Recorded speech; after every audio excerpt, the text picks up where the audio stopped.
र मैले हाम्रो सावलजीलाई पनि कोहोस्ट बनाएको छु। तपाईँले यहाँ आउने साथीहरूलाई एडमिट गर्दै जान सक्नुहुन्छ है त।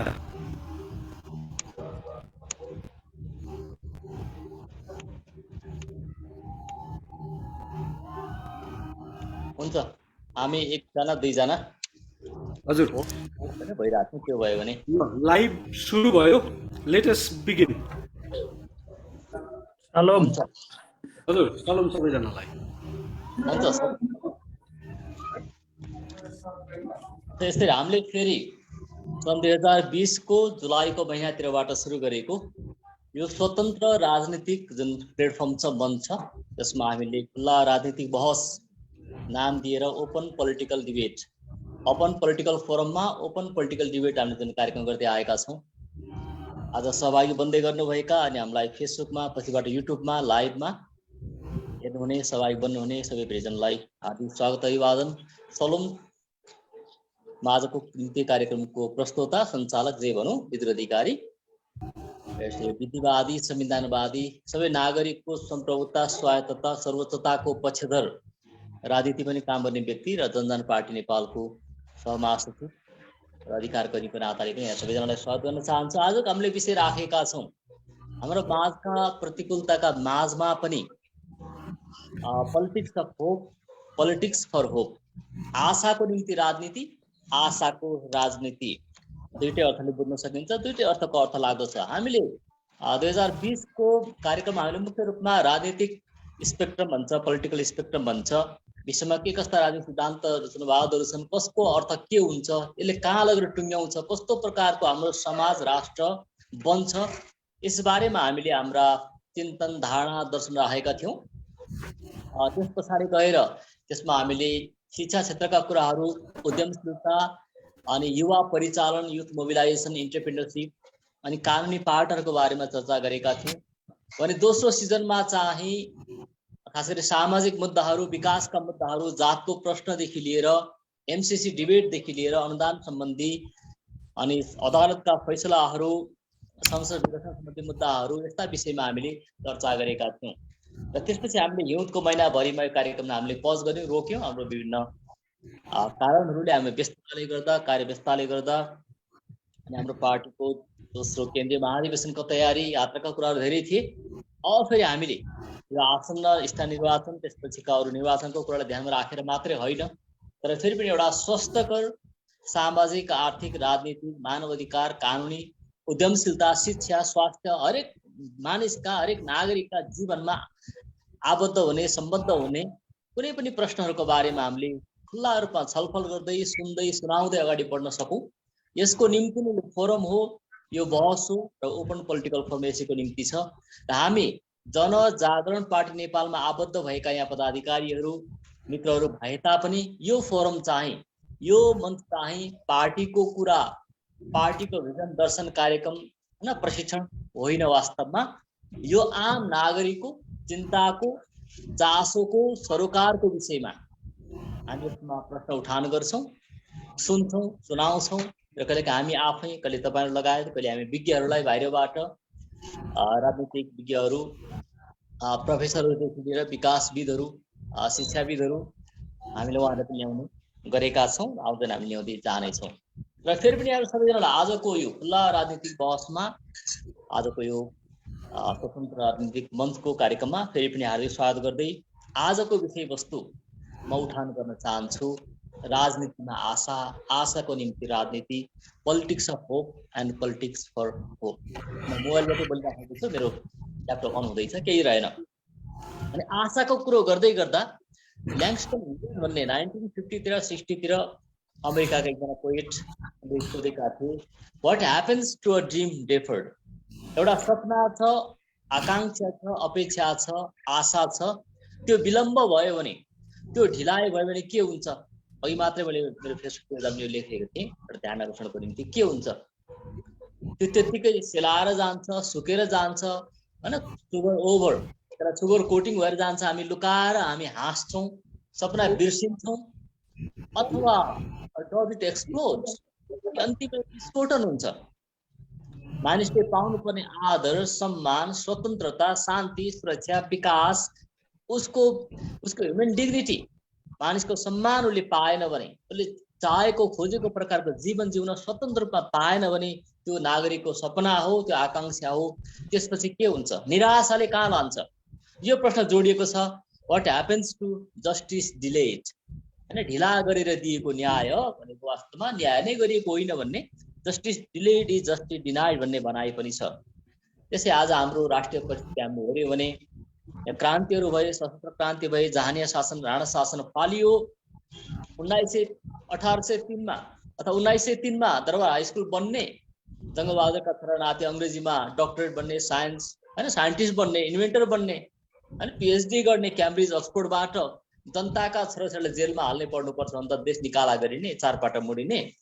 अनि 2003 मा आउँदा पनि जनताको लागि स्कुल छैन, 2007 पछि मात्रै। यो के हो? जस्टिस डिनाइड हो, जस्टिस डिलेड हो। त्यसै गरिकन आज हामीले पनि खोजेको अब एक प्रकारको राजनीतिक क्रान्ति भयो, सशस्त्र द्वन्द्व भयो, क्रान्ति भयो, पञ्चायत व्यवस्था फालियो, राजतन्त्रै फालियो, निर्दलीय पनि फालियो, सबै भइसक्यो। अब चाहिँ अबको अझै पनि यति भइसक्दा, राजनीतिक यत्रो चेन्ज फेन्ज सबै भइसक्दा पनि आज हामीले खोजेको साँचो शान्ति, समृद्धि, विकास हामीले पाइरहेका छैनौँ। यसो हुँदा के हुन सक्छ फेरि? कि अर्को विस्फोट, हजुरले एक्सप्लोड भने जस्तै अर्को विस्फोट हुन सक्छ। हत्या हिंसाको क्रान्ति हुनु जरुरी छ। देश निकाला हुने अवस्था हुन्छ, मानिसहरू देशै छोडेर भाग्ने अवस्था हुन्छ, पलायन हुने अवस्था हुन्छ, कि संसारै छोडेर जाने? हामीले चुनौती आज भोगिरहेका छौँ।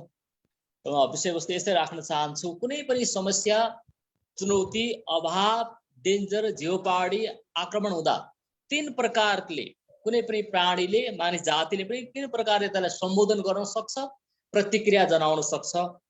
एउटा भनेको फ्रिज, अर्को भनेको फ्लाइट, अर्को भनेको फाइट। समस्याको मुखमा पर्दा किङ कर्तव्य विमूढ हुने, के कसो गर्ने थाहा नै नहुने, डराउने, हैन अगाडि नै खुट्टा तन्काउने, हामी जुन भन्छौँ निराशाको भाषा, हार मान्ने, फ्रिज हुने, त्यसलाई सामना नगर्ने, आत्मसमर्पण गर्ने, त्यो भनेको फ्रिज, जम्ने। अर्को छ फ्लाइट, समस्या चुनौती आयो भने भाग्ने, बाहिर जाने, भाग्ने, छोडेर जाने। अनि अर्को छ फ्रिज, फ्लाइट एन्ड फाइट, त्यसलाई सामना गर्ने, त्यसको प्रतिवाद गर्ने, समाधान खोज्ने, त्यसको निष्कर्ष केही कुरा निकाल्ने। अब राजनीति पनि वास्तवमा सधैँ युद्धको लागि, सधैँ बलिदानको लागि, सधैँ रक्तपातको लागि होइन। अब चाहिँ शान्तिको लागि, बुद्धको लागि, विकास निर्माणको लागि, समृद्धि र समृद्धिको लागि अब हो भने आज हामी कस्तो अवस्थामा छौँ? हामीले यसलाई कसरी सामना गर्नु पर्ला? हामी भाग्ने पक्षमा छैनौँ, त्यसकारण हामी राजनीतिमा उभिएका छौँ। हामी चुप लागेर बस्ने पक्षमा छैनौँ, त्यसैकारण हामी बोल्दैछौँ, सुन्दैछौँ, सुनाउँदैछौँ, सचेत बन्दैछौँ, जागरुक बन्दैछौँ, बनाउँदैछौँ। अब हामी त्यसलाई पंगा लिने, त्यसको सामना गर्ने, फेसअप गर्ने, त्यसको प्रतिकार गर्ने, आम्ना सामना बन्ने, तर कन्स्ट्रक्टिभ, रचनात्मक, संरचनात्मक तरिकाले यो भनेर हामी लागिरहेका छौँ भने यहाँ सबैजनालाई फेरि पनि यो खुल्ला बहसमा यहाँहरूका पनि विचारहरू यो कार्यक्रमको मध्यभागतिरबाट हामी स्वीकार गर्दै अगाडि बढ्नेछौँ। र यो बिचमा म पहिलो प्रश्न राख्न चाहन्छु, अथवा यो तरिकाले प्रश्न राख्न चाहन्छु हाम्रो पार्टीका अध्यक्ष डाक्टर बी खनालज्यूलाई। उहाँ बोल्न तयार रेडी हुनुहुन्छ भने अब विकल्प के त? व्यवस्था परिवर्तन, अवस्था परिवर्तन, पद्धति प्रणाली परिवर्तन, चरित्र परिवर्तन, व्यक्ति परिवर्तन। अबको निम्ति हाम्रो देशलाई, नेपाल जस्ता देशलाई डेलिभरी दिन, विकास दिन, निर्माण दिन, शान्ति र निर्माण वास्तवमा स्थापित गर्न अबको विकल्प के हुनुपर्छ? कस्तो दल, शक्ति, व्यक्ति हामी अगाडि आउनुपर्छ? यहाँको धारणा के छ? छोटो मैले लिन चाहन्छु पहिले मलाई। धन्यवाद विद्युजी यो उठानको निम्ति। फेरि पनि म स्वागत भन्छु हाम्रा सबै साथीहरूलाई। यो बहस हुन त जनजागरण पार्टी नेपालको एकदमै निहित स्वार्थ भन्दा माथि छ। मुलुकको चिन्ताका निम्ति यो बहस सुरु गरिएको। राजनीतिलाई बहसको केन्द्र बनाइएन भने वास्तवमै मुलुकको साँचो परिवर्तनका निम्ति हामीले कति पनि कन्ट्रिब्युट गर्न सक्दैनौँ भन्ने ठहरका साथ सुरु भएको कारणले गर्दा पनि यसलाई हामीले पार्टीको स्वार्थभन्दा, पार्टीको लाइनभन्दा, पार्टीको के फाइदा हुन्छ पार्टीलाई भनेर भन्दा पनि माथि गएर हामीले यसलाई अलिक बढी फोकस गरिराखेका छौँ। त्यसकारण यहाँहरू सबैजनालाई हामी हार्दिक स्वागत गर्दछौँ। तपाईँले पार्टीको सदस्यता लिनु पर्दैन, तपाईँले पार्टीको समर्थन पनि गर्न पर्दैन यो बहसमा जोडिनका निम्ति। तपाईँले पनि आफ्ना विचारहरू स्वतन्त्र रूपमा राख्न सक्नुहुन्छ।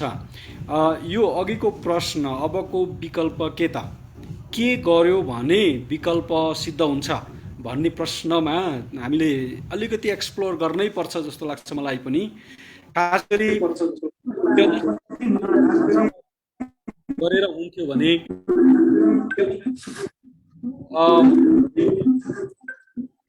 व्यवस्था परिवर्तन गरेर हुन्थ्यो भने हामीले व्यवस्था परिवर्तन गर्दै गर्दै गर्दै आयौँ।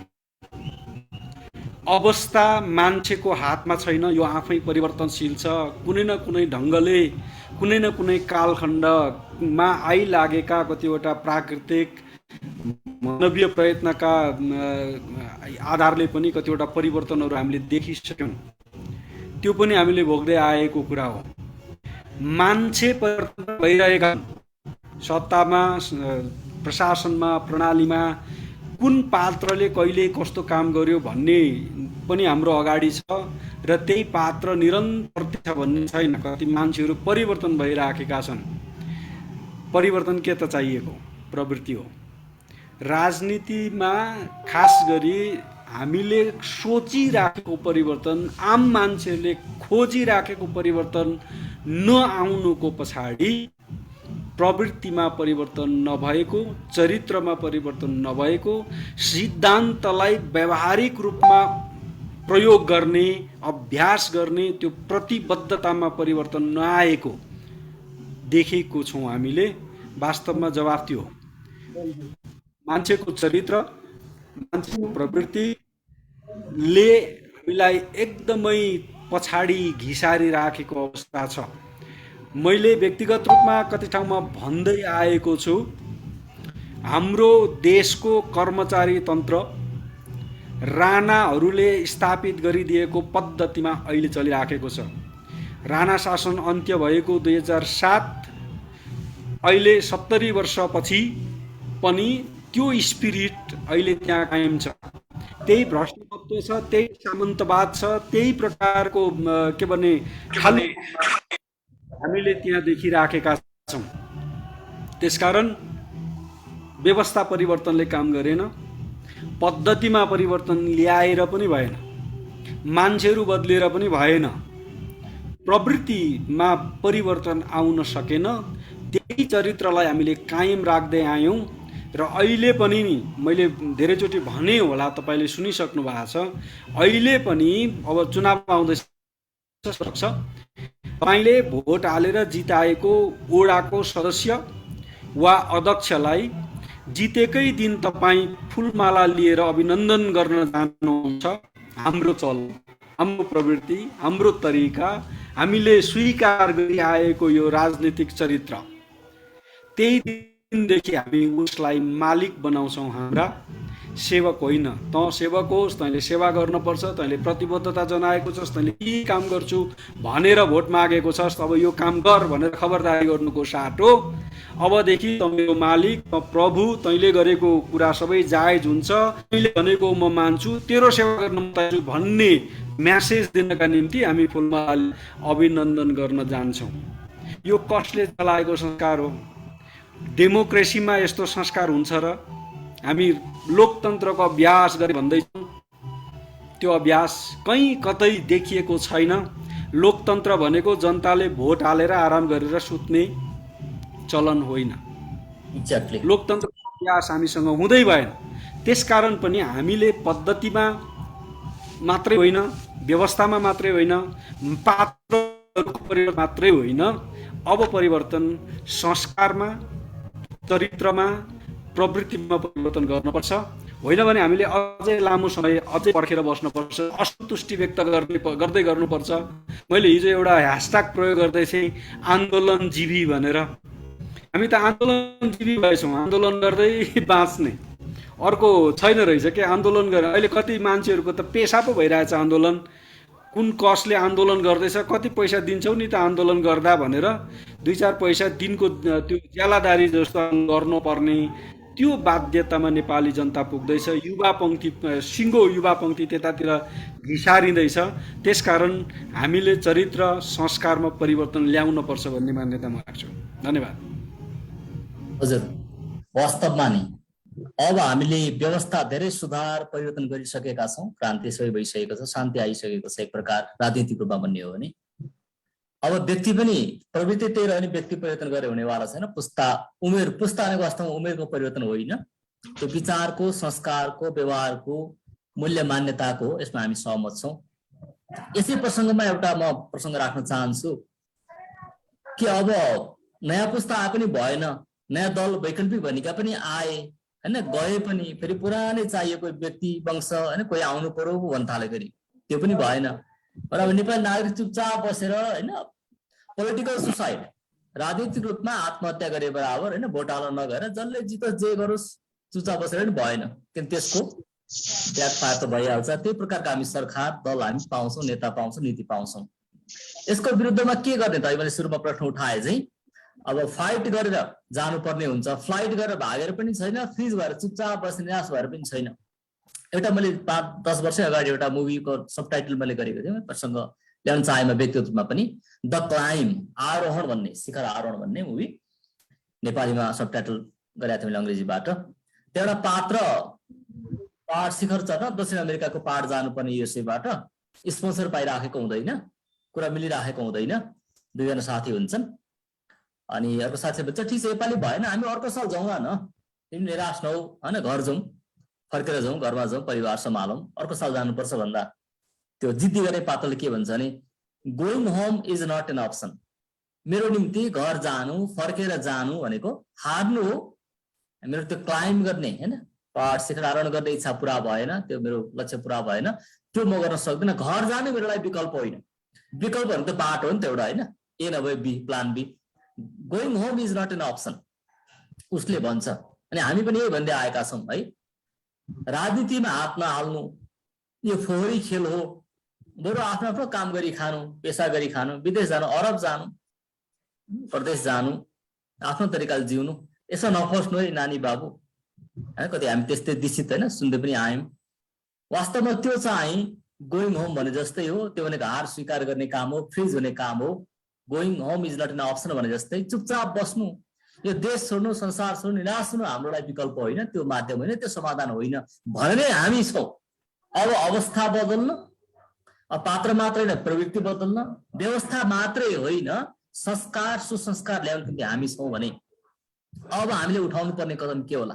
दोस्रो प्रश्न, अब हामीले प्रश्न गर्दै गर्ने, जिज्ञासा राख्दै गर्ने, असन्तुष्ट बन्दै गर्ने, कुसंस्कार, असंस्कार, असङ्गति, विसङ्गतिलाई त्यसलाई प्रश्न गर्दै गर्ने, उठाउँदै गर्ने, नागरिकको माझमा लाँदै गर्ने हामी गर्छौँ। त्यो गर्दै गर्दा एउटा अभियान हुँदै गर्छ, एडभोकेसी हुँदै गर्छ, मिडियामा छाउँदै गर्छ, प्रयोगि हुँदै गर्छ।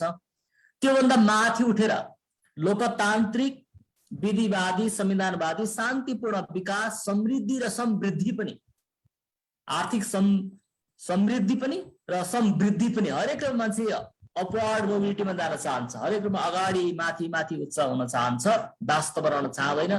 त्यो प्रकारको खुल्ला लोकतान्त्रिक व्यवस्था कायम राख्दै हरेक क्षेत्रमा वृद्धि पनि हुँदै जाने, त्यसको निम्ति एउटा हामीले गर्न सक्ने उपाय के होला? यहाँहरूलाई जस्तै हाम्रो रोशन खतिवडाजी यहाँ हुनुहुन्छ, जनजान पार्टी नेपालको महासचिव हुनुहुन्छ, राजनीतिक नेपाल देशमा एउटा सेन्टर राइट राजनीतिक एकजना सिद्धान्तकार पनि उहाँ हुनुहुन्छ। उहाँलाई पनि मेरो प्रश्न छ, आफै शिक्षाविद र उद्यमी पनि हुनुहुन्छ। अबको हाम्रो पाटो यो राजनीतिलाई आशामा लानको निम्ति, आशा दिनको निम्ति, पोलिटिकल थटमा पोलिटिकल सुसाइड हटाएर पोलिटिकल एक्टिभिजम ल्याएर देश समृद्ध विकास दिने पनि हामीले के गर्न सकिन्छ होला? छोटो रूपमा यहाँको मन्तव्य लिन चाहे, त्यसो फेरि हामी अगाडि बढ्नेछौँ यहाँको पनि केही कुराहरू लिँदै। हस्त ल।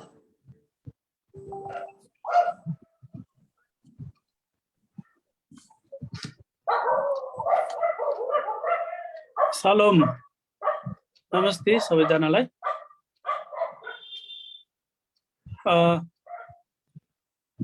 म केही समयदेखि शिक्षा क्षेत्रमा काम गरिरहेको हुनाले त्यहाँबाटै म केही कुराहरू जोडेर उठाउन चाहन्छु। विदुर सरको प्रश्नको जवाफ त मैले दिन सक्छु कि सक्दिनँ, तै म प्रयास गर्छु। हामीले अब शिक्षाकै माध्यमबाट परिवर्तन ल्याउनुपर्छ। परिवर्तनको सुरुवात त यसै गरी पैरवी गरेर बोलेर समस्याहरूलाई के समस्या छन् समुदायमा, देशमा समस्या के छन्, राजनीतिमा के समस्या छन्, तिनको बारेमा बोलेर पैरवी गरेर त्यहाँबाटै सुरु गर्ने हो भन्ने मलाई लाग्छ। त्यसकारण नै हामीले यो बहस गर्न कोसिस गरिरहेका छौँ र शिक्षाको माध्यमबाट परिवर्तन ल्याउनको लागि शिक्षा आफै बाधा, शिक्षामा भएका कतिवटा शिक्षा नीति र व्यवहार नमिलिरहेको मैले देखेको छु। एउटा मलाई खड्केको कुरा चाहिँ म के भन्छु भने हामीले हाम्रो स्कुलमा अतिरिक्त पाठ्यक्रमको रूपमा हामीले एउटा करिकुलम, एउटा पाठ्य पुस्तक प्रयोग गरिरहेका छौँ। इङ्ग्लिस, म्याथ र साइन्स विषय हामीले नेपालको करिकुलम सँगसँगै विदेशको करिकुलम पनि अतिरिक्त विषयको रूपमा अथवा थप सप्लिमेन्ट्रीको रूपमा प्रयोग गरेका छौँ। अनि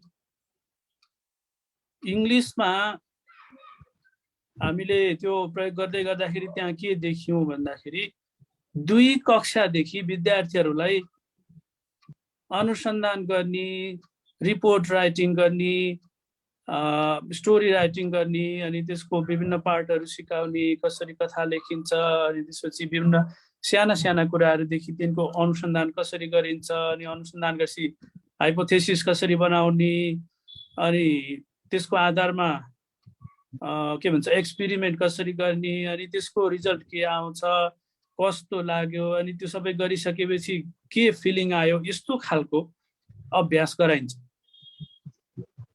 हाम्रो नेपाली करिकुलममा त्यो खालको अभ्यास छैन।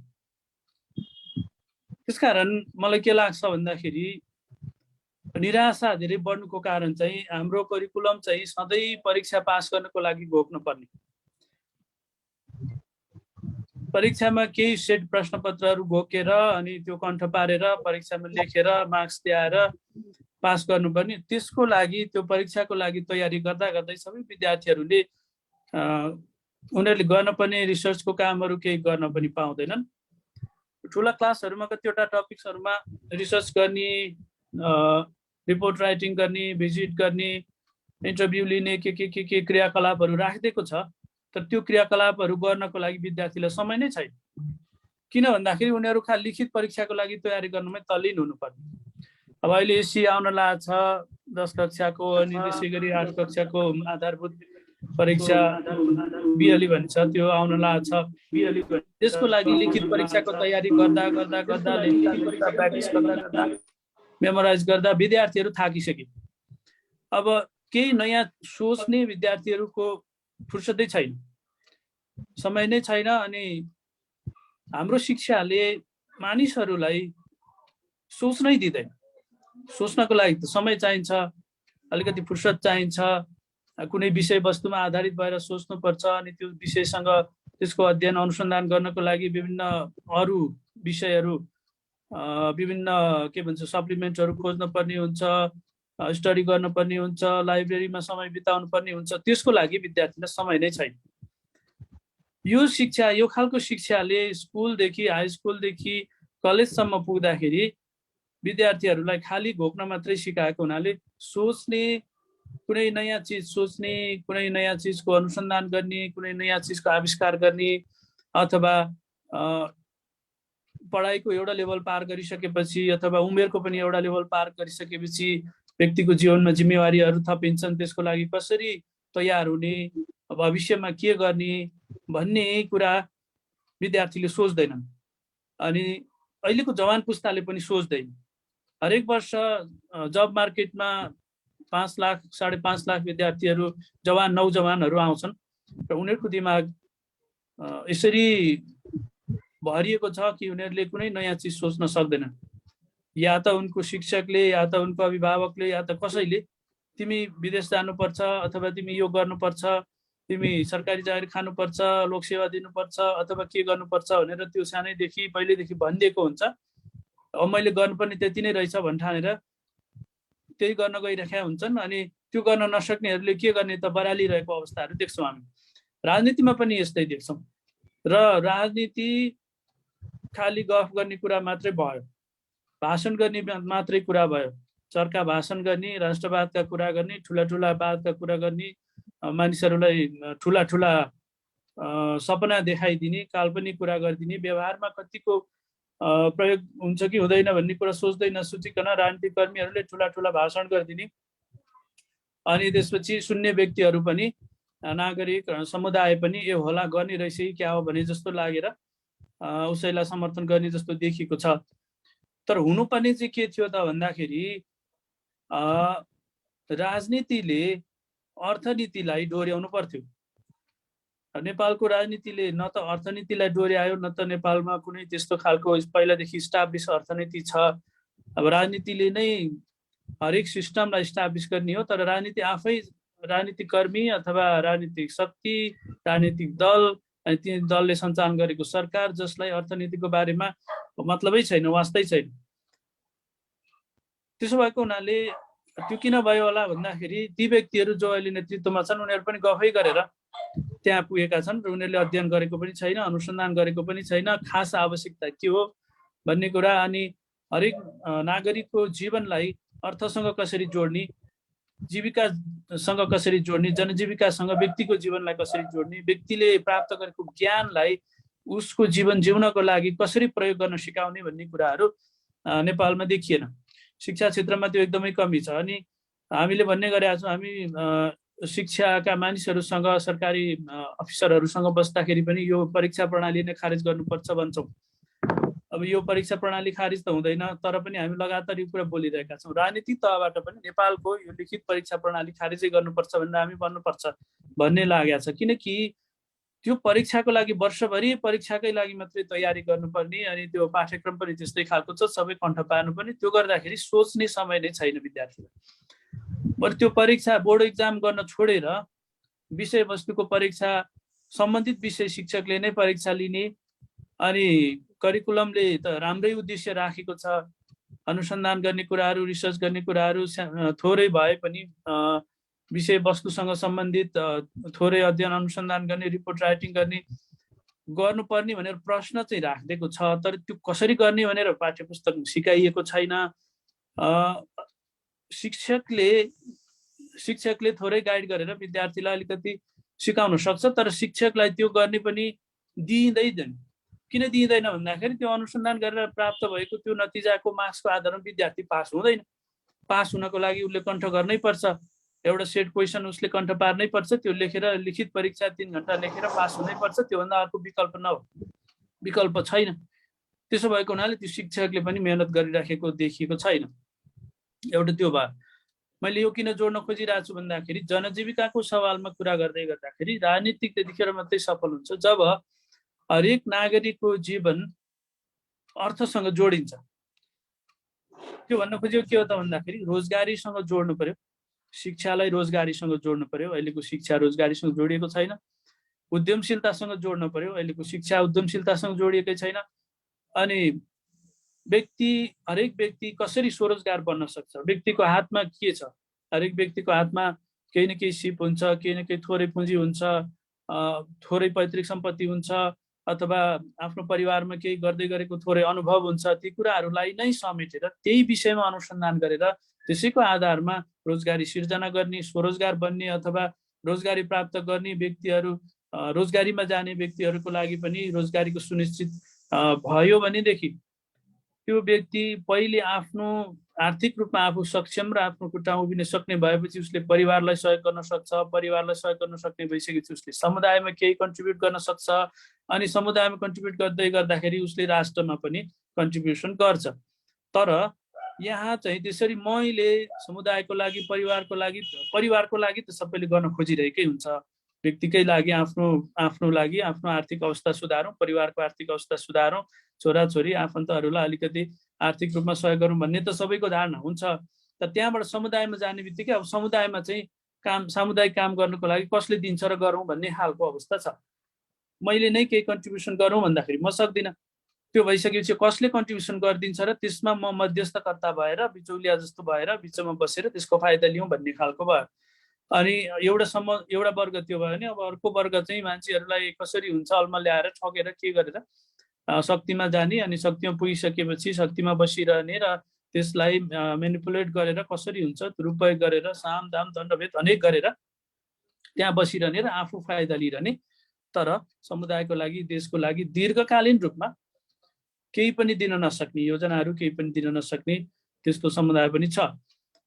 त्यसकारणले मलाई के लाग्छ भनेदेखि अबको राजनीतिले वैकल्पिक राजनीति भनौँ अथवा जेसुकै भनौँ, अबको राजनीतिले हरेक व्यक्तिको जीविकासँग प्रत्यक्ष रूपमा जोडिनको लागि व्यक्तिलाई कसरी स्वरोजगार बनाउने अनि वर्षमा 4-5 लाख नौजवानहरू जब मार्केटमा आउँछन् उनीहरूलाई कसरी रोजगारी सृजना गर्न सकिन्छ, राज्यले वातावरण कसरी बनाइदिन सक्छ। वातावरण बनाउने काम त राज्यको नै हो, वातावरण बनाउने काम राजनीतिक दलकै हो, राजनीतिक शक्तिले नै वातावरण बनाइदिने हो र त्यो वातावरण बनाइदिइसकेपछि फेरि समृद्धि विकास आर्थिक वृद्धि अथवा व्यापार व्यवसाय जे पनि गर्ने हो त्यो चाहिँ नागरिकले नै गर्ने हो। नागरिकले नै गरेर नै देश समृद्ध बन्ने हो। नागरिकले उद्यम गरेर आम्दानी गरेर आयोग गरेर अनि त्यसबाट केही सर्टेन राज्यलाई कर तिरिसकेपछि त्यसरी नै राज्यको ढुकुटी पनि बलियो हुन्छ, व्यक्तिको ढुकुटी पनि बलियो हुन्छ र आर्थिक विकास उन्नति हुन्छ। तर त्यसको लागि राज्यले वातावरण बनाइदिनु पर्यो। अब नेपालको राज्य मलाई के लाग्छ भन्दाखेरि समाजवाद उन्मुख भनेर जुन संविधानमा लेखियो, नेपालमा यसै पनि समाजवादमा विश्वास गर्ने समूह राजनीतिक दलहरूको बहुमत छ, वर्चस्व छ, धेरै प्रतिशत व्यक्तिहरू अहिले पनि समाजवादमा विश्वास गर्ने अनि समाजवाद उन्मुख भनेर जुन संविधानमा लेखियो त्यो यतिकै लेखेको होइन रहेछ भन्ने कुरो अहिले मैले महसुस गर्दैछु।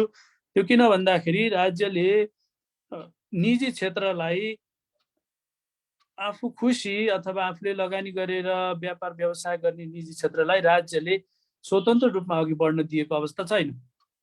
जस्तै स्कुलकै कुरा गर्ने हो भने म स्कुलमा काम गरिरहेको भएर हामीले निजी स्कुल सञ्चालन गरिरहेका छौँ र निजी स्कुल हामीले लगानी गरेर सञ्चालन गरेका छौँ। सरकारले त्यसमा सब्सिडी पनि गरेको छैन, सरकारले 1 रुपैयाँ लगानी गरेको पनि छैन, अनुदान पनि दिएको छैन। तर शिक्षाका कर्मचारीहरू विद्यालयको सञ्चालक समिति सदस्य हुनुपर्ने, वडा अध्यक्ष अथवा सदस्य विद्यालयको सञ्चालक समिति सदस्य हुनुपर्ने अनि उनीहरू त्यहाँ भइसकेपछि विद्यालयलाई उनीहरूलाई जे मन लाग्छ त्यो कुरा जबरजस्ती उनीहरूले प्रस्तावहरू त्यहाँ ल्याउने पारित गराउने, जस्तै स्कलरसिप दिनुपर्ने कुराहरू उनीहरूका मान्छेका को विद्यार्थीहरूलाई स्कलरसिप दिनुपर्ने जस्ता कुराहरू अनि फी कति लिन पाउने नपाउने भन्ने जस्ता कुराहरू, परीक्षा सञ्चालन गर्ने नगर्ने भन्ने जस्ता कुराहरू, परीक्षा प्रणाली अथवा अलिकति क्लासरुमकै शिक्षाको प्रणाली पनि अलिकति परिवर्तन गरौँ भन्दाखेरि त्यहाँ टसल हुने। सरकारी मान्छेहरूले निजी स्कुललाई स्वतन्त्र रूपमा चल्न दिएकै छैन। निजीकरण कि त गर्दै नगर्नु पर्यो, सबै सरकारले चलाउनु पर्यो। निजी क्षेत्रलाई चलाउन दिने हो भनेदेखि निजी क्षेत्रलाई स्वतन्त्र रूपमा चल्न दिनु पर्यो। स्वतन्त्रता भन्ने चिज निजी क्षेत्रले नेपालमा महसुस गर्न सकेको छैन भन्ने मैले बाहिर पनि सुन्ने गरेको छु, म आफैले पनि त्यो महसुस गरिराखेको छु। जसले 1 रुपैयाँ लगानी गरेको छैन ऊ सञ्चालक समितिमा बसेर त्यहाँ दबाब दिन्छ भनेदेखि कसरी व्यापार व्यवसाय अगाडि बढ्न सक्छ? व्यक्तिले गर्ने सानातिना व्यापार व्यवसायमा पनि त्यस्तै कुराहरू छ, करको कुराहरू छ, दर्ता नवीकरण गर्ने कुराहरूमा झमेला छ। अनि त्यो ब्युरोक्राट्सहरूले त्यस्तै गरिकन जनप्रतिनिधिहरूले पनि कानुन यसरी बनाइदिएका छन् कि त्यो कानुनभित्र अघि नै समाजवाद घुसाइसकेको छ। समाजवादको नाममा हरेक क्षेत्रलाई नियन्त्रण गर्दै लैजाने, अझ बढी नियन्त्रण गर्दै लैजाने, अझ बढी नियन्त्रण गर्दै लैजाने, स्वतन्त्रता छिन्दै लैजाने।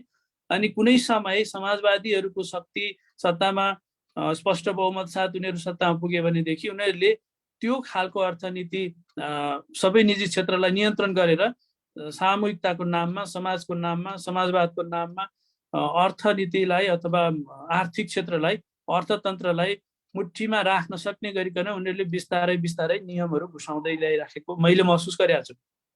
त्यसो भइसकेपछि नागरिक स्वतन्त्र रूपमा केही गतिविधि गर्न पाउँदैन भनेदेखि उसले नयाँ चिजको आविष्कार गर्दैन। सबै कुरा राज्यले नियन्त्रण गर्छ भनेदेखि त्यहाँ नयाँ चिजको आविष्कार हुँदैन। निजी क्षेत्रलाई स्वतन्त्र रूपमा काम गर्न दिएन भनेदेखि अथवा एउटा नागरिकलाई उसँग भएको क्षमता योग्यताको आधारमा उसले केही गर्छु भन्दाखेरि स्वतन्त्र रूपमा उसलाई अगाडि बढ्न नदिएर विभिन्न बाहनामा उसलाई चाहिँ अल्झाएर राख्ने अथवा उसलाई नियन्त्रण गर्न खोज्ने हो भनेदेखि नियन्त्रण अरू कसैले नियन्त्रण गरिदिन्छ र मैले मेहनत गरेर दुःख गरेर कमाएको सम्पत्तिको मालिक स्वतन्त्र रूपमा म हुन पाउँदिनँ भनेदेखि मैले त्यसको लागि जति मेहनत गर्नुपर्ने त्यो गर्न सक्दिनँ। त्यस कारणले गर्दाखेरि इनोभेसनको कुरा यहाँनिर मैले के जोड्न चाहन्छु भन्दाखेरि अनुसन्धान र आविष्कारको कुरा।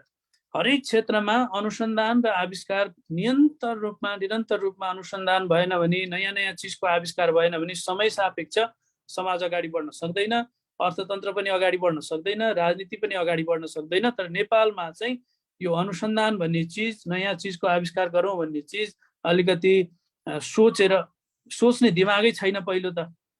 र भएको कसैले अलिकति सोचेर केही गरौँ न त नयाँ चिज भनेर भन्दै गर्दाखेरि पनि त्यो नयाँ चिज गरेर आविष्कार गरेर त्यसलाई इस्टाब्लिस गर्नको लागि अत्यन्तै गाह्रो छ। अब यहाँको हाम्रो अध्यक्षले बेला बेलामा कुरा उठाइरहनु भएको छ, त्यो मलाई पनि एकदम परेको कुरा हो। नेपालका वाणिज्य ब्याङ्कहरू कहिले घाटामा नजाने, सधैँ करोडौँ अरबौँ उनीहरूले नाफा कमाइरहेका छन्, तर व्यवसायीहरू सधैँ घाटामा जाने, कहिले पनि उक्सिन नसक्ने। ब्याङ्कले यति चर्को ब्याज दर लगाइदिएको छ, सक्रिय ब्याज दर लगाइदिएको छ, त्यस कारणले गर्दाखेरि व्यवसायीले ब्याङ्कबाट लोन लिएर व्यवसाय गरेर त्यो लोन तिरेर अनि आफ्नो परिवार पालेर आफ्ना आवश्यकताहरू पुरा गरेर व्यवसाय सफल भएर मासतिर पुग्नलाई त सम्भवै छैन अहिलेको अवस्थामा। त्यहाँ माथि सरकारले एकपछि अर्को कर थोपर दिएको छ अनि रिन्यू गर्ने बेलामा, व्यवसाय रिन्यू गर्ने बेलामा अनेकौँ थरीका व्यवधानहरू त्यहाँ छन्। नागरिकलाई सजिलोसँग जीवन जिउन दिने भन्दा पनि कसरी हुन्छ नागरिकलाई अप्ठ्यारो पारिदिउँ, अझै अप्ठ्यारो पारिदिउँ, घाँटी अठ्याउँ, मर्न पनि नदिउँ, बाँच्न पनि नदिउँ भन्ने खालको राजनीतिक र यहाँको राज्य व्यवस्था अनि यहाँको नीति नियमहरू भएको कारणले गर्दाखेरि निराशा बढेको भनेर मैले बुझेको छु। निराशा बढिसकेपछि अब जति गर्दा पनि हुँदैन, कति दुःख गर्दा नि हुँदैन, अब के गरौँ त नगरौँ, देशै छोडेर जाउँ भन्ने खालको मानसिकता मान्छेहरूमा यस कारणले आएको छ। अब यो चिजलाई चिर्नको लागि राजनीतिक तौरबाट नै हामीले बोल्नुपर्ने हुन्छ। निजी क्षेत्रले बोलेर मात्रै हुँदैन। निजी क्षेत्र एउटा व्यवसाय गरेर आम्दानी गरेर राज्यलाई सहयोग गर्ने एउटा महत्त्वपूर्ण अङ्ग हो, तर त्यो राजनीतिक शक्ति नभएको हुनाले उसले जति बोले पनि राजनीतिक तहबाट राज्यमा राजनीतिक तहबाट त्यो सुनवाई नभएसम्म र त्यो सम्बोधन नभएसम्म निजी क्षेत्रले गराएको कुरा पनि त्यसको खासै असर पर्दो रहेनछ। तर राजनीतिक तहबाट राजनीतिक दलको राजनीतिक स्तरबाट यो कुराहरूलाई उठाएर अनि यसलाई माथिल्लो तहसम्म अब कसरी हुन्छ, यसलाई पोलिसी लेभलसम्म पुर्याएर पोलिसी चेन्ज गर्ने कुराहरूमा, पोलिसी बनाउने कुराहरूमा इन्फ्लुएन्स नगरेसम्म यो निराशाको अवस्था रहिरहने देखिएको छ। समुदायमा निराशा बढेको छ, खास गरिकन युवा पुस्तामा निराशा बढेको छ। युवा पुस्तामा निराशा बढ्नुको कारण त्यो छ स्वतन्त्रता मानिसको लागि समुदायमा, जुनसुकै देशमा होस्, जुनसुकै राज्य व्यवस्थामा होस्, जुनसुकै वादमा होस्, सिद्धान्तमा होस्, व्यक्तिको स्वतन्त्रता सबैभन्दा ठुलो कुरा रहेछ। र व्यक्तिले स्वतन्त्रपूर्वक आफू बाँच्नेको महसुस गर्न सकेन भनेदेखि त्यो व्यक्ति निराश हुन्छ। अनि कुनै देशमा म यहाँ स्वतन्त्र छैन, स्वतन्त्र रूपमा म यहाँ बाँच्न सक्दिनँ, मैले स्वतन्त्र रूपमा केही गरेर उन्नति गर्न सक्दिनँ भन्ने भइसकेपछि त्यो व्यक्ति देश छोडेर जान्छ। उसलाई अनि अर्को चाहिँ प्रतिभा भएको व्यक्ति खास गरिकन नौजवान जसले सोच्न सक्छ, जसले नयाँ चिज आविष्कार गर्न सक्छ, अनुसन्धान केही न केही गर्न सक्छ, म केही गर्छु भन्ने त्यो एउटा जोस पनि हुन्छ।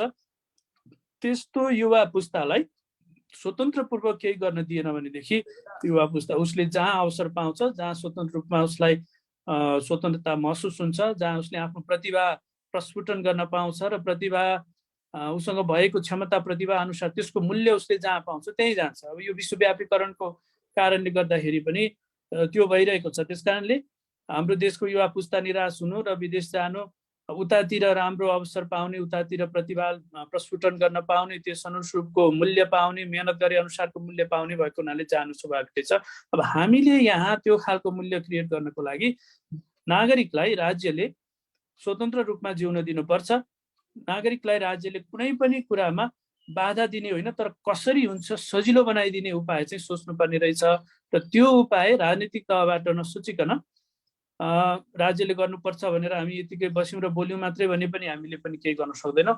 तर राजनीतिक तहमा, राजनीतिक नेतृत्व तहमा अब अहिलेका देशमा प्रभावशाली ठुला भनिएका राजनीतिक नेतृत्वहरूलाई यो कुरा कसरी सुनाउने, उनीहरूलाई यो कुरा कसरी सुनाउने, उनीहरूलाई यो कुरा कसरी बुझाउने र त्यो तहबाट कसरी परिवर्तन ल्याउने, त्यो तहबाट परिवर्तनको सुरुवात नगरेसम्म फेरि सम्भव पनि देखिँदैन, नागरिक तहबाट सम्भव देखिँदैन। अब नागरिकले त ठुला ठुला आन्दोलनमा सहभागी भएर सघाएकै हुन्, तर राजनीतिक नेतृत्वले फेरि पनि बेइमानी गरेको कारणले राजनीतिक नेतृत्वसँग त्यो खालको सोच नभएको कारणले र पुरानो सोच, पुरानै तरिका, पहिलाका शासकहरूले जे गरे उनीहरूले जे देखाएको थिए त्यसैको कपी क्याट गर्दै आउँदाखेरि अहिलेको राज्य व्यवस्थाले नागरिकलाई जसरी हुन्छ सताउने, नागरिकलाई चाहिँ त्यो अधिकार संविधानमा लेखेर चाहिँ दिने तर व्यवहारमा नदिने, त्यो भएको कारणले गर्दाखेरि निराशा बढिरहेको देखिएको छ। र यो निराशालाई चिर्नको लागि राजनीतिक तहबाट हामीले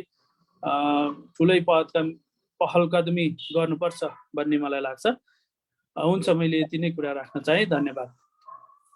स्वास्थ्यमा धेरै गहन गम्भीर कुरा आफ्नो व्यक्तिगत अनुभवबाट निजी विद्यालय सञ्चालन गर्दा गर्नुको अनुभवबाटदेखि लिएर कुनै राष्ट्र समाजको विधान संविधान कस्तो प्रकारको छ त्यस प्रकारको नीति नियमले अन्तिममा हामीलाई गरी खान दिने नदिने, अघि बढ्न दिने नदिने, स्वतन्त्र भएर समृद्ध बन्न पाउने नपाउने त्यो कुरा फरक पार्दो रहेछ पनि बताउनु भएको छ। धेरै धन्यवाद दिन्छौँ।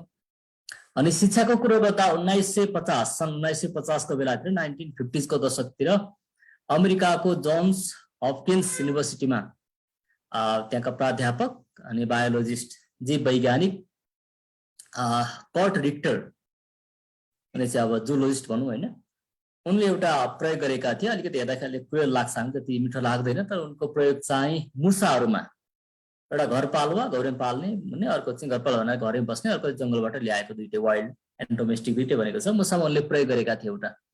त्यो प्रयोग चाहिँ के थियो भने त्यो मुसाहरूलाई पानीमा, ड्रममा पानीमा डुबाउने अनि त्यो ड्रमको बिर्को लगाइदिने, उनीहरूलाई हेर्न मिल्ने माथिबाट, उनीहरूलाई देख्न मिल्ने भित्र बाहिर, तर पानीभित्र डुबाइदिने। अनि कति वर्ष त्यो बाँच्दो रहेछन् अथवा बाँच्न प्रयत्न गर्छन्, होइन, माथि आउन प्रयत्न गर्छन्, कुनै बिर्को खुला राखे पनि माथि आउन नसक्ने, यो प्रकारको एक्सपेरिमेन्ट भएको थियो। अनि ती वैज्ञानिक डाक्टर कर्ट रिक्टरको प्रयोगमा के पाइयो भने सामान्यतया दुई प्रकारका मुसाहरूले 15-16 मिनट पानीमा होइन माथि उत्रने भाग्ने प्रयत्न गरे पछाडि, फाइट गरे पछाडि उनीहरूले अब फ्रिजको मोडमा गए। उनीहरू चिसोको कारणले थाकेर अब कोही हामीलाई बचाउन आएन, अब बाँच्ने उपाय छैन भने उनीहरू पौड्न छोडे, तैर्न छोडे, ती पानीको तल फेदमा पुगे, ड्रमको फेदमा पुगे, तिनीहरू डुबेर उनीहरूको मर्यो उनीहरू चाहिँ। अनि एक सेटका मुसाहरू त्यो प्रयोग गरे पछाडि ती डाक्टरले फेरि अर्को सेटका मुसाहरू ल्याएर फेरि पानीमा डुबाए र अन्तिममा थाकेर निराश पनि डुब्ने अवस्था पुग्यो। उनीहरूले खुट्टा बाहिर निकाल्दै एकछिन है 5 मिनट जति बाहिर निकाल्यो, यसो तातो सातो बनाएर होइन हात थुम्थुम्याएर आएर उनीहरूलाई फेरि बल प्राप्त गरेर फेरि पानीमा डुबाइदिए। अब आशाले कति काम गर्छ भन्ने विषयमा यो परिवर्तन सम्भव छ, म सक्छु, म तयार छु। हामीले एउटा ग्रुपको नाम पनि राखेका छौँ होइन, I can, I am ready, I will do होइन। हामीले नगरे, आज नगरे, यहाँ नगरे, कसले कहिले कसले गर्ने, कसैले कसले त हामीले गर्नै पर्ने रहेछ। अति मुसाको के भयो भने तिनै मुसा जो एक सेटका पहिलो मुसा 15-16 मिनटमा होइन निराश भए, अब उनीहरू हार माने, चिसो लाग्यो, पानीमा डुबेर मरे। अनि दोस्रो लटका मुसाले चाहिँ उनीहरूले 14-12 मिनटमा उनले निकालिदिए बाहिर, एकछिन घाममा राख्दै फेरि स्फूर्ति प्राप्त गरे, फेरि पानीमा उनले डुबाइदिए पछाडि ती मुसाले कसैले हामीलाई माया गर्ने रहेछ है, कसैले हामीलाई उद्धार गर्न, छुटकारा दिन, बचाउन आउने रहेछ, त्यो व्यक्ति फेरि पनि आउँछ भन्ने आशाले गर्दा अब 15-16 मिनटमा अघि चाहिँ निराश भएर डुबेका मुसा, मरेका मुसाहरू अघिल्लो लटका मुसा थिए भने यी दोस्रो लटका चाहिँ अब यसरी एकखेप चाहिँ रेस्क्यु भए पछाडि एभरेजमा 60 घण्टासम्म है लगभग 3 दिन ती मुसाहरू पानीमा चिसोमा पौड्दै गरे, पौड्ने छोडेनन्, प्रयत्न गर्दै गरे पर्खँदै गरे कोही आउँछ फेरि हामीलाई बचाउनु भनिकन। र कति एक दुईवटा मुसा त 80 घण्टासम्म पनि बाँचेर आए।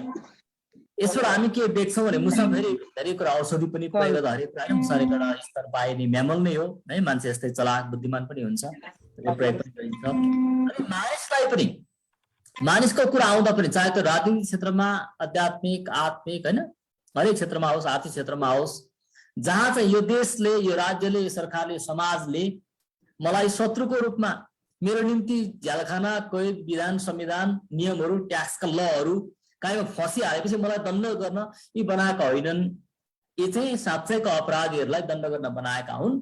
म त नागरिक पो हो त, स्वतन्त्र सार्वभौम भएर हैन समृद्ध भएर जिउन भित्र बाहिर गर्न आउन जान सक्छु पाउँछु।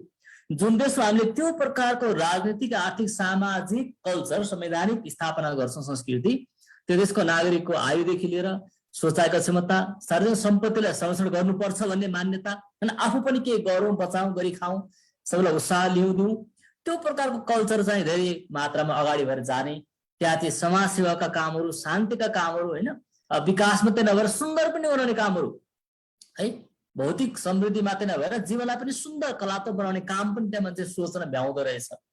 तर जुन राज्यमा राष्ट्रमा समाजमा संवैधानिक रूपमा राजनीतिक रूपमा हामी चाहिँ करदाता मात्रै हौँ, हामी चाहिँ पोटेन्सियल अपराधी मानेर राज्यले नियम कानुन बनाएको छ, अर्थव्यवस्था बनाएको छ, सेना प्रहरी अदालत छ, कुनै पनि बेला कुनै झुठो बहानामा मलाई जेल गरिदिन सक्छ, फसाइदिन सक्छ, मेरो सम्पत्ति मेरो निजी धन व्यक्तिगत होइन आस्था विचार परिवारमा आक्रमण हुन सक्छ। हो त्यस्तो प्रकारको संस्कार राष्ट्रमा भएका जनता नागरिक चाहिँ त्यो देश छोडेर भाग्न चाहन्छौँ। जसरी आज हामी देख्छौँ उत्तर कोरिया, चाइना, रसियाका मानिसहरू, क्युबाका मानिसहरू, भेनेजुएलाका मानिसहरू होइन भाग्न चाहन्छन् त्यो देश छोडेर, किनकि त्यहाँ व्यक्तिको स्वतन्त्रताको, सम्मानको, समृद्धिको त्यहाँ पहिचानको अर्थ छैन। त्यहाँ काम गरेर कमाएर राज्यलाई तिर्न सक्ने बन्यो भने बाँच्यो, नत्र गाह्रो अवस्था।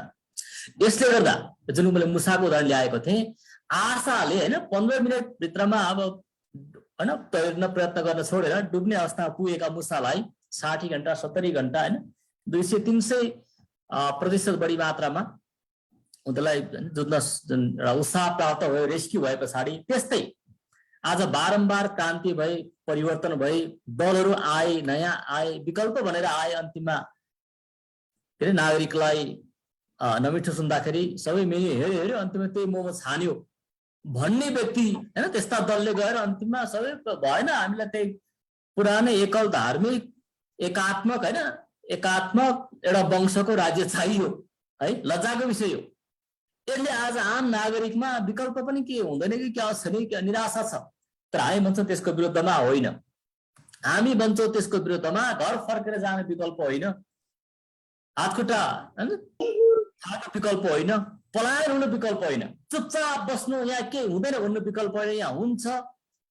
त्यो कसरी हुन्छ आफै हुँदैन, त्यहाँ कि त म जानुपर्छ कि त म जस्तो व्यक्ति पठाउनुपर्छ। अर्थात् त्यहाँ हामी नयाँ सोच लिएका दल, व्यक्ति, समुदाय, समूह, राजनीतिक दल हामी जानुपर्छ कि त हामी यस्तो व्यक्ति पठाउनुपर्छ। अब हामीले पोजिटिभ इन्टरफेरेन्स, पोजिटिभ हस्तक्षेप हामीले गर्नुपर्छ, किनकि आजको सम्म हाम्रो देशको राजनीति एकले अर्कोलाई, राज्यले नागरिकलाई, नागरिकले सार्वजनिक सम्पत्ति भेटेर जलाइहाल्ने होइन, तोडफोड गरिहाल्ने, गैर जिम्मेवारी पनि एक दलले अर्को दललाई पखाल्ने, यो विदेशी विधर्मी, यो विदेशी एजेन्ट देश बेच्यो खायो, यस्तो भाषा है। कति हल्का रूपमा देश बेच्यो रे, नदी बेच्यो रे, हल्का रूपमा हामी देख्छौँ एमसीसी को बारेमा पनि होइन, मातृघात गरेर यदि हल्का रूपमा यस्ता कुरालाई, जीवनका कुरालाई, बलात्कार जस्ता कुरालाई हल्का रूपमा राजनीतिक भाषा जोडिदिने, आबुवाको कुरा, धर्मका कुरा जोडिदिने यो काम भइराखेको छ। यसको विरुद्धमा this is called the politics of fear and hatred and division है। बडो सङ्घर्षले अलिकति धनी सम्पन्न गरी खान सक्ने भने त्यसलाई मारिहाल्नुपर्छ, कारवाही गर्नुपर्छ होइन। हेर्नु है त, politics of conflict, hate and division जुन छ, यसको विरुद्धमा अब politics of piece, love, prosperity, अब हामीले समावेशिताको राजनीति गर्नु छ। यो नै आजको विकल्प हो, यसले आशा दिन्छ। यो नै आज हामीसँग हाम्रो देशको निम्ति, नागरिकको निम्ति, हाम्रो आफ्नै निम्ति, हाम्रा सन्तान दिन सक्ने दिने हामीसँग यो विकल्प छ। यसको निम्ति नै हामी नागरिकहरू सचेत बनेका छौँ। यो म राख्न चाहन्छु यहाँको कुरालाई समर्थन गर्दै। र अब हामी लगभग हाम्रो कार्यक्रमको अन्तिम 10 मिनटमा आइपुगेका छौँ। म केही समय छोटो रूपमा यहाँका पनि केही प्रश्न, जिज्ञासा, टिक्का टिप्पणी छोटो रूपमा एउटा राजनीतिक भाषामा यहाँले के राखिदिन चाहनुहुन्छ राख्न अनुरोध गर्दछु। अनि त्यस पछाडि अन्तिम एउटा कन्क्लुजनको रूपमा बोल्न मिल्छ हाम्रो बिपी खनाल दाइलाई, अध्यक्षज्यूलाई अनुरोध गर्दछु। त्योभन्दा अगाडि यहाँको केही कुरा छोटो रूपमा राखिदिन सक्नुहुन्छ। म समय दिएँ त ल। हामी लाइभमा पनि छौँ होइन, खाली नराखौँ, न त फेरि मैले कभरअप गर्दै जानुपर्ने हुन्छ। कसै केही छ यसमा?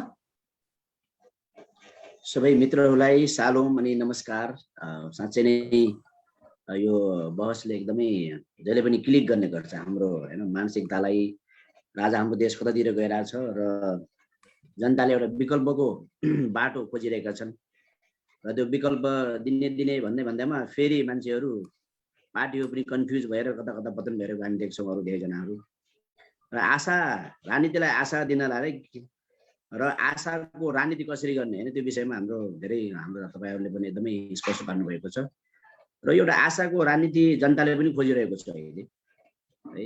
को आउँछ त अगाडि होइन, कसले प्रभाव दिन्छ। जति जोगी आए खाने जस्तो कोही पार्टी यता जान्छ, यताबाट उता जान्छ, उताबाट उता हुन्छ, त्यस्तै भइरहेको छ अहिले। र एउटा आशा र आशाको राजनीति गर्नलाई नीति राम्रो। तपाईँ सबैजना त्यहाँ भन्नुभएको छ, यो नीति एउटा इमान्दारिताको राजनीति जब हुन्छ त्यहाँनिर मान्छे आशा पनि गर्छ। र अब पुरानो जो अलरेडी युज भइसकेका छन्, टेस्ट भइसकेका छन्, उनीहरूलाई त मान्छेले पत्याउन गाह्रो छ।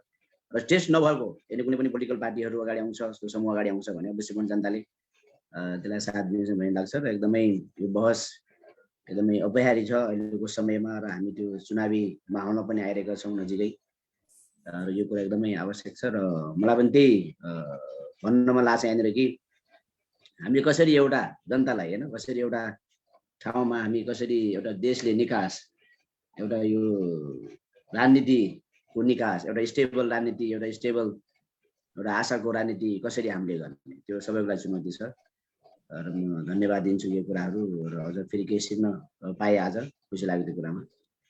धन्यवाद सर। हस्, मोहन बार्जीलाई धेरै धन्यवाद छ। हामी वास्तवमा समस्या छँदैछ, देखाउनै परेन कसैले। यसलाई कसरी हेड अन अट्याक गर्ने, समस्यालाई सामना गर्ने, समाधान निकाल्ने, त्यो नै हाम्रो प्रयत्न हो। यहाँ पनि केही उत्साह प्राप्त गर्नुभएको छ, हामीलाई उत्साह दिनुभएको छ, धन्यवाद दिन्छौँ। अब हामीसँग अन्तिम 5-7 मिनट बाँकी छन् अझै पनि। र चाहिँ कोही एक दुईजनाले छोटो रूपमा के कुरा राख्न सक्नुहुन्छ है त ल। आफूले बोल्नै पर्ने, सेयर गर्नै पर्ने होइन, नागरिक स्वार्थता स्वतन्त्रताको कुरा हामी गर्छौँ होइन। जहाँलाई आफ्नो मत राख्न पाएन त्यहाँ मन पर्दैन राख्नुलाई केही कुरा। ल केही छ भने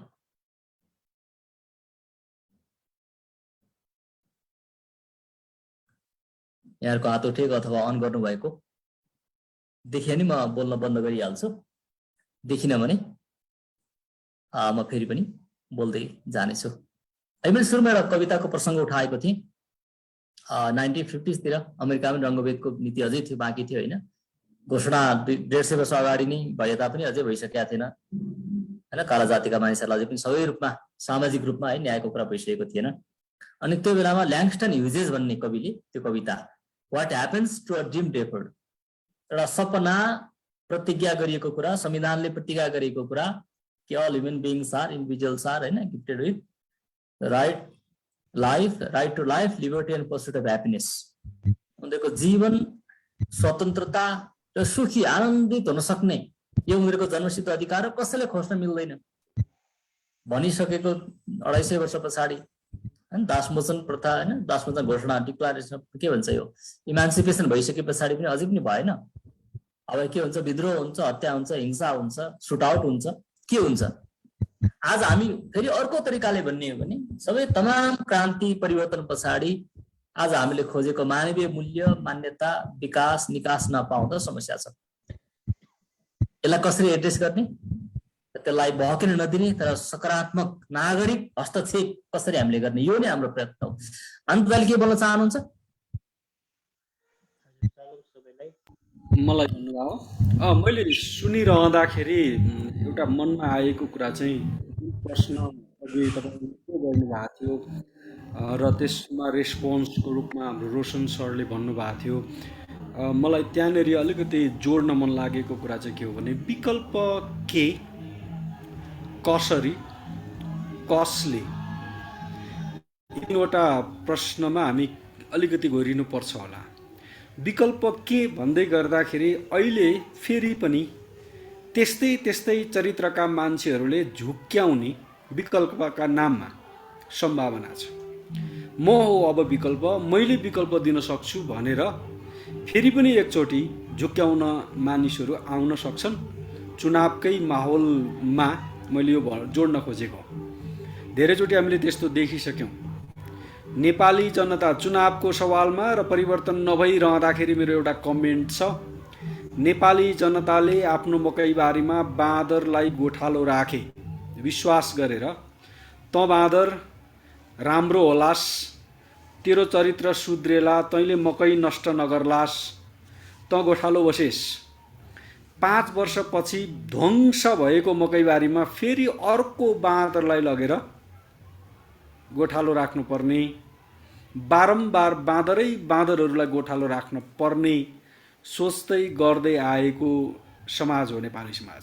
राजनीतिक दृष्टिकोणले चुनाव, डेमोक्रेसी, लोकतन्त्र भन्दै गर्दाखेरि हामीले भोग्दै आएको कुरा त्यही हो। त्यसकारण मैले सुरुमै भने चरित्रमा, संस्कारमा परिवर्तन ल्याइएन भने सम्भव छैन। कतिचोटि मानिसहरूले मलाई सोध्ने गर्छन्, राजनीति नै किन त, अरू गरे हुँदैन? अरू क्षेत्रबाट पनि त कन्ट्रिब्युसन गर्न सकिन्छ होला नि त परिवर्तनका लागि, ट्रान्सफर्मेसनका लागि। मेरो सरल जवाब छ, राजनीति एउटा यस्तो शक्तिशाली केन्द्रीकृत ठाउँ हो, यस्तो एउटा अस्त्र हो, त्यहाँनिर परिवर्तन ल्याइयो भने त्यसको संस्कारलाई, त्यसको ट्रेन्ड जुन छ जतातिर गइराखेको छ त्यसलाई अलिकति डाइभर्ट गरेर नयाँ बाटोमा, नयाँ ढङ्गले चरित्र सुधार गरेको एउटा भनौँ न असल गुणतिर लग्न पाइयो, सोझ्याउन पाइयो बाटो भने समाजका, जीवनका सबै क्षेत्रहरूलाई सहजै करेक्सन गर्न सकिन्छ। Let us first correct the politics. अब मैले भन्न थालेको कुरा, फर्स्ट हामी पोलिटिक्समा करेक्सन गरौँ, अरू क्षेत्रहरूमा मजाले करेक्सन गर्न सकिन्छ। त्यसकारण विकल्प को भन्ने प्रश्नभन्दा पहिले विकल्प के र कसरी वा कस्तो चरित्रले गर्न सक्छ भनेर अलिकति सोध्न पर्ने बेला भएको छ। तर विकल्पको उत्थान गर्दै गर्दा त्यो आशा कहाँनिर त, पहिलो स्टेप के हो त भनेर प्रश्न गर्दै गर्दाखेरि चाहिँ मलाई लाग्छ हामीले यो खालको बहसलाई अझै छेड्न पर्छ, अझै ग्रासरुटमा पुर्याउनु पर्छ, अझै व्यापक तुल्याउनु पर्छ र हरेक नेपाली जो चाहिँ मतदाता बनेर उभिँदैछ 5 वर्षमा, त्यो मतदाताले कम्तीमा पनि सामान्यतया अब अध्ययन गर्ने, मूल्याङ्कन गर्ने, तुलना गर्ने हैसियतसम्म राख्नु पर्यो। बौद्धिक रूपमा ऊ अलिक त्यति अवेर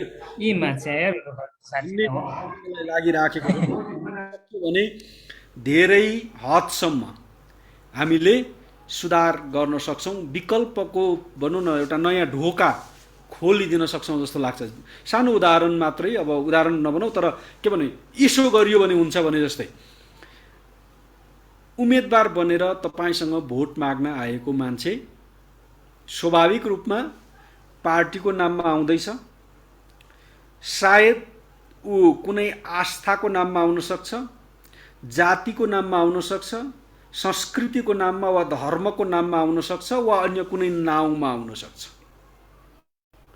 त्यति भन्दैमा त्यो आफ्नो भइहाल्छ कि हुँदैन भन्ने प्रश्न हो।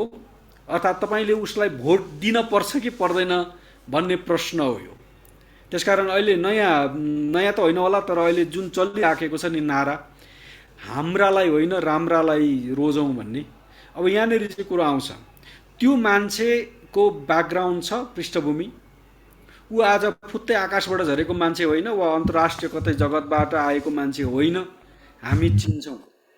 ऊ कहाँबाट आयो, के गर्दै आयो, उसको ट्र्याक रेकर्ड के हो, उसको चरित्र के हो, उसले काम गर्दै आयो र यहाँसम्म उसले त्यो उम्मेदवारको रूपमा प्रस्तुत गर्दैछ त भन्ने प्रश्न सोध्ने वा सोच्ने क्षमता हरेक मतदातासम्म पुग्न पर्छ। विकल्प त्यहाँबाट सुरु हुन्छ। यो क्षमता भए नहुन्जेलसम्म पैसाको इन्फ्लुएन्स, शक्तिको इन्फ्लुएन्स, प्रभावको इन्फ्लुएन्स, नातागोताको इन्फ्लुएन्सले काम गरिरहन्छ र भोट त्यतातिर गइरहन्छ।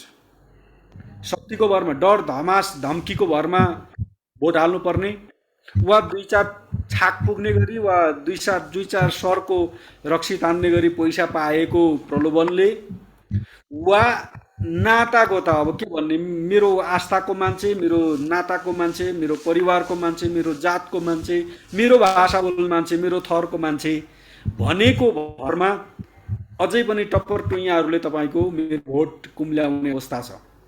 उनीहरू फेरि पनि त्यहाँ जान्छन् र हामीले फेरि पनि नतिजा चाहिँ बाँदरलाई नै मकैबारीको गोठालो राखेको ठहर्छ। त्यसकारण पनि हामीले अब मतदाता शिक्षा त्यो कुरालाई कतै न कतै अलिक वक्त ल्याउन सक्यो भने राम्रो हुन्छ। सोचौँ पहिलो। दोस्रो चाहिँ जो पोलिटिक्स गर्दैछ, कुनै दलको सदस्यता लिँदैछ, कुनै दलको जिम्मेवारी बोकेर हिँड्दैछ, त्यो मान्छेलाई अब हामीले प्रश्न सोध्ने आँट किन तपाईँ यो क्षेत्रमा, हिजो त होइन थियो, तपाईँ अर्को क्षेत्रमा हुनुहुन्थ्यो होला, तपाईँ शिक्षक हुनुहुन्थ्यो होला, कर्मचारी हुनुहुन्थ्यो होला, समाजसेवी हुनुहुन्थ्यो होला, पास्टर हुनुहुन्थ्यो होला, धर्मगुरु के हुनुहुन्थ्यो नि तपाईँ हिजो, आज किन राजनीति भनेर प्रश्न सोध्ने गरौँ। त्यो प्रश्नको जवाब के आउँछ सोधौँ। यदि अवसरको निम्ति अब झट्टै सुरक्षा, सुविधा र सम्मान प्राप्त गर्नका निम्ति ऊ राजनीतिमा आएको हो कि होइन बुझौँ। यदि त्यो हो भने त्यो चरम अवसरवादी हो भनेर चिनौँ। त्यो चरम अवसरवादीलाई हामीले आफ्नो भनेर, हाम्रो भनेर जिताउनु हुँदैन। त्यो राम्रो नहुन सक्छ भनेर हामीले होसियारी गरौँ। यसरी एक त म आफूले किन गर्ने भन्ने प्रश्नको जवाब हामीले खोज्यौँ भने विकल्प निम्ति पहिलो ढोका उगार्ने काम राजनीतिमा हुन सक्छ। त्यसपछि त असल पात्रहरू छन्, हामीसँग असल चरित्र भएका मान्छेहरू छन्, why don't we recognise them र तिनीहरूलाई प्रमोट गरौँ, अगाडि सारौँ भनेर हामी सबैले भन्न सक्छौँ। त्यसकारण यति मात्रै भनौँ आजको लागि, समय सिद्धिसकेको छ। आउँदा दिनहरूमा फेरि पनि यी विषयहरूमा अझै धेरै चर्चा परिचर्चा गर्दै जाउँला। मैले यति नै भने, धेरै धन्यवाद।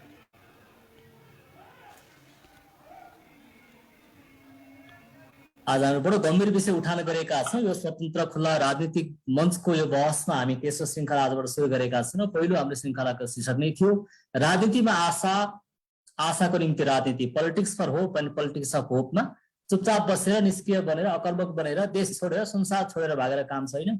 अगाडि बढ्ने हो, जिम्मेवारी लिने हो, सामना गर्ने हो, फेसअप गर्ने हो र हामी आफै जाने हो कि त हामी जस्ता व्यक्तिलाई, मान्छेलाई पठाउने हो। अब व्यक्ति मात्रै परिवर्तन होइन, प्रवृत्तिमै परिवर्तन, अब व्यवस्था मात्रै होइन, अवस्थामा नै र पद्धतिमा नै हामीले सुधार गर्नुपर्छ, हाम्रो निष्कर्ष रहेको छ। अनि हामीले यो पनि थाहा गऱ्यौँ कि आज होइन, सीमित सरकार, राज्यले सरकारले सबै कुरा नियन्त्रण गर्ने पद्धति पनि वास्तवमा त्यहाँ शान्ति, सुरक्षा, स्वतन्त्रता, त्यहाँ आनन्द हुँदैन। न्याय हुनुपर्छ, समता हुनुपर्छ, तर सबै कुरा नियन्त्रण गर्न हुँदैन। निजी क्षेत्रलाई पनि गरी खान, पक्रन, फुल्न दिनुपर्छ। त्यहाँबाटै रोजगारी होइन, सबै कुरा पुँजी निर्माण हुन्छ, समृद्धि त्यहाँ पनि हुन्छ।